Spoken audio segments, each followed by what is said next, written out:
ते म्हणला मला, तू एवढं कसं काय पैसे घातला? मी म्हणलो काय करू? तर मी जांभळी गावात मी देवाला जातो, तिथं तुझी मालकीणला घेऊन ये.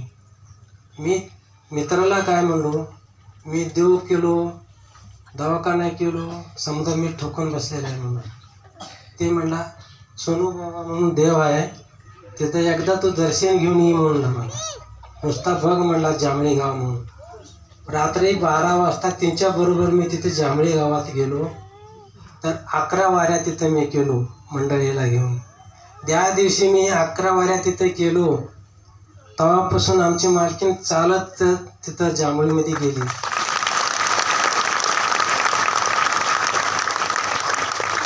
आतापर्यंत एक इंजेक्शन नाही, एक गोळी नाही, कुठल्या दवाखान्याला मी गेलो नाही. मी सोनू देवावर मी भार घालून मी संध्याकाळी मी 12 वाजता देवावर आम्ही दोघं मिळून असं तिकडे मी विनंती करतो. दररोज रात्री भांडारा लावून, भांडारची एवढी शक्ती कुठंच मी बघितलं नाही. मी गुजरातमध्ये मी फिरलेलं आहे. इथे कर्नाटक फिरून गुजरातमध्ये कचभोजमध्ये समजे मी घेऊन फिरलेला आहे. एवढं मी देश फिरलेला आहे. कारण कुठं कमी झालं नाही. कारण पायातलं रगत सोनू बाबापाशी तिथं कमी झालं. एवढंच मी घेऊन फिरतो.